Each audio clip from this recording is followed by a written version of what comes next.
जय हिंद साथियों, उम्मीद करते हैं आप सभी लोग बहुत अच्छे होंगे और एग्ज़ाम की तैयारी कर रहे होंगे, क्योंकि आपके एग्ज़ाम की घड़ी आ गई है और 23 तारीख से आपका एग्ज़ाम शुरू होने वाला है। तो सबसे पहले मैं आप सभी परीक्षार्थियों को ढेर सारी शुभकामनाएं, बहुत बहुत बधाई देना चाहती हूँ, क्योंकि आपका एग्ज़ाम जिस टाइम का, जिस पल का आप बेसब्री से इंतज़ार कर रहे थे, वो घड़ी आ गई है और कल के डेट से आपका एग्ज़ाम शुरू होने वाला है। तो सबसे पहले चीज़ है कि आप अपने अंदर का डर खत्म कर दो। बिल्कुल घबराइए नहीं, आप एकदम रिलैक्स होकर के आप जाइए एग्ज़ाम दीजिए सेंटर पे, और सेंटर पे कोशिश करिए कि टाइम से पहुँचिए। तो सबसे पहले मैं आप लोगों से आज इस टॉपिक पे नॉर्मलाइजेशन के बारे में हम आपसे बात करना चाहते हैं कि जैसे एग्ज़ाम होने के बाद भी, एग्ज़ाम होने के पहले भी हमारी ये चीज़ें बनी रहती कि मेरा पेपर कैसे होगा, कैसे नहीं होगा, क्या मुझे नॉर्मलाइजेशन का फ़ायदा मिलेगा कि नहीं मिलेगा। देखिए, एक अनुमान ही तरीके से हर कोई बात करता है, अनुमान ही लगाया जा सकता है, क्योंकि वो तो बात भी डिपेंड करेगा कि भर्ती बोर्ड के ऊपर और किस तरीके से एग्ज़ाम बच्चों का हुआ है और पेपर किस तरीके से आसान था, कौन से शिफ्ट का पेपर आसान था, कौन से शिफ्ट का कठिन था और कौन सी डेट का पेपर कैसा था। ये तो उस पे डिपेंड करता है, तब उस हिसाब से नॉर्मलाइजेशन होता है। तो सबसे पहले नॉर्मलाइजेशन करने का मतलब ये होता है कि पेपर को लेबल करना, लेवल पे लेकर आना। जैसे क्या होता है, पहले क्या था कि भीड़ बहुत कम होती थी, उतना ज़्यादा जनसंख्या नहीं होती थी, तो 1 से 2 दिन के अंदर पेपर खत्म कर दिया जाता था, तो नॉर्मलाइजेशन का उतना विशेष फ़र्क नहीं पड़ता था। और जब एक ही दिन पेपर होना है, एक ही टाइम, एक ही शिफ्ट में पेपर होना है, तो उसमें नॉर्मलाइजेशन का कोई मतलब ही नहीं होता था, क्योंकि सेम क्वेश्चंस आ जाते थे। अब क्या है कि शिफ्ट में कई सारी शिफ्टों में एग्ज़ाम कराने लगे हैं, कई सारी डेटों में एग्ज़ाम कराने लगे हैं, और तो पेपर डिफरेंट बनाना ही पड़ता है। तो कभी-कभी होता है कि किसी शिफ्ट में पेपर आसान आ जाता है और किसी शिफ्ट में पेपर कठिन आ जाता है। किसी डेट का पेपर आसान आ जाता है और किसी डेट का पेपर कठिन आ जाता है। तो इस लेवल को मेंटेन करने के लिए ही नॉर्मलाइजेशन किया जाता है। पता चला इजी वाला पेपर किसी जिस शिफ्ट में इजी पेपर था, उस बच्चे का तो सब कुछ अच्छा हो गया, तो उसका पेपर अच्छा हो गया, तो उसका सिलेक्शन हो गया। और जिस शिफ्ट का पेपर अगर डिफिकल्ट है, कठिन आ गया, सोचो उसका क्या होगा। तो इसी लेवल को मेंटेन करने के लिए ही नॉर्मलाइजेशन किया जाता है, ताकि सभी बच्चों के लिए बराबर क्वेश्चन पेपर का वो चीज़ें किया जा सके, ताकि जो भी नंबर है, नंबरिंग सही ढंग से किया जा सके, ताकि किसी बच्चों का या किसी शिफ्ट के साथ ऐसा ना हो कि ये पेपर कठिन हुआ था और ये पेपर इजी हुआ था। तो आपका भी, आप लोग भी जा रहे हैं, आपका एग्ज़ाम 5 दिनों में होने वाला है, 5 दूनी 10 शिफ्टों में पेपर आपका होने वाला है।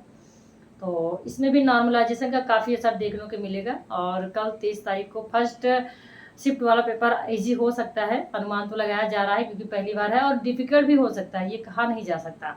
आसान भी हो सकता है, कठिन भी हो सकता है, लेकिन ज़्यादातर फ़ायदा कहने में ये आता है, और हम लोग के साथ भी कई बार ऐसा हुआ है। ये हम लोग का भी जो पेपर है, वो हम लोग को भी काफ़ी नॉर्मलाइजेशन का असर देखने को मिला है। जैसे इसके पहले 2019 का, और इसके पहले जो दरोगा वाला एग्ज़ाम हुआ था, एसआई वाला, तो उसमें नॉर्मलाइजेशन का काफ़ी फ़ायदा, मतलब काफ़ी असर देखने को मिला था। उसमें क्या हुआ था कि जो उसमें लगभग 1 महीने एग्ज़ाम चला था। उसमें जो फर्स्ट टाइम का जो स्टार्टिंग का जो था, वो पेपर ईज़ी आया था, और जो लास्ट टाइम था पेपर डिफ़िकल्ट हो गया था, और बीच में भी काफ़ी ईज़ी और काफ़ी डिफ़िकल्ट हो गया था।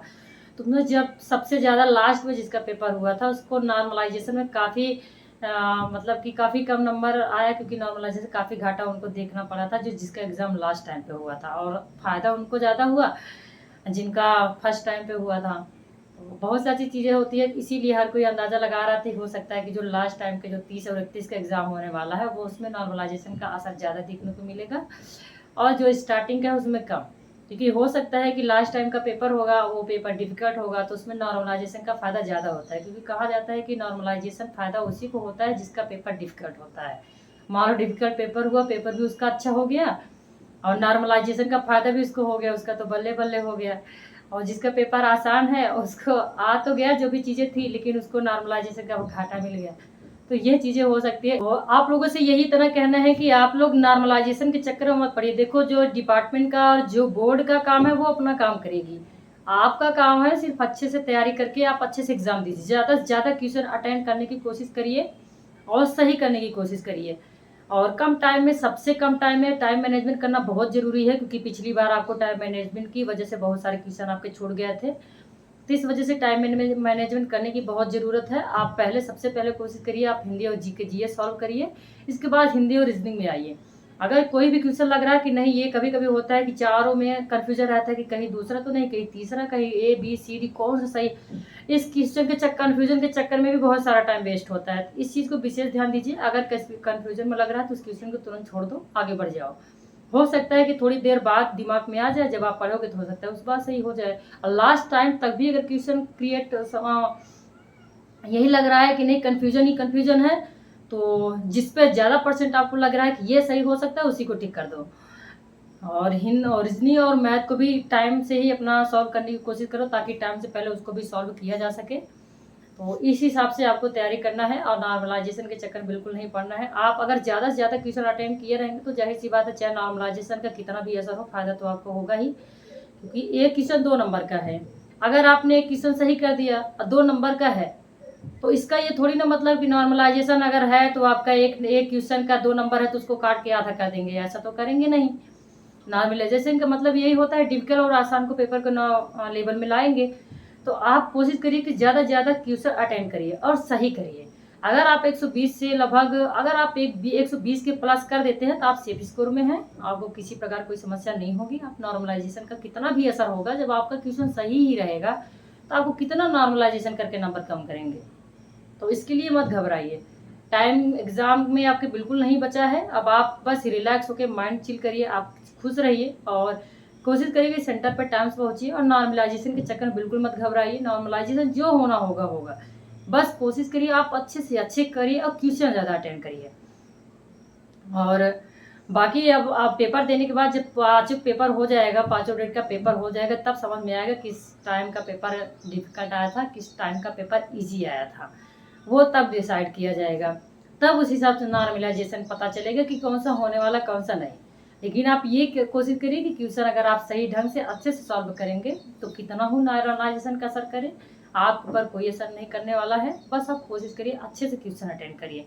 तो बस यही इतना कहना था। आप लोग नॉर्मलाइजेशन या फिर किसी भी चीज़ों को लेकर के घबराइए मत कि नॉर्मलाइजेशन क्या होगा, मेरा नंबर कितना होगा कितना नहीं होगा। जैसे आप हैं वैसे हर कोई है, कोई भी इतना ज़्यादा नहीं पढ़ाई कर लिया है, क्योंकि पेपर का डेट नहीं आता तो हर किसी की लापरवाही थोड़ा बहुत होती ही है। पेपर का डेट आने के बाद ही हर कोई सीरियसली होकर पढ़ाई करता है। तो जितना टाइम आपको मिला है उतना ही टाइम सभी परीक्षार्थियों को मिला है, तो कोई बहुत ज़्यादा नहीं करेगा, सब लोग आसानी से करेंगे। तो बस रिलैक्स होकर अच्छे से पढ़ाई करो और टेंशन फ्री होकर के जो होना होगा होगा। आप अच्छे से रिलैक्स होकर टाइम से एग्ज़ाम दें। बस यही इतना कहना था। Best of luck. धन्यवाद।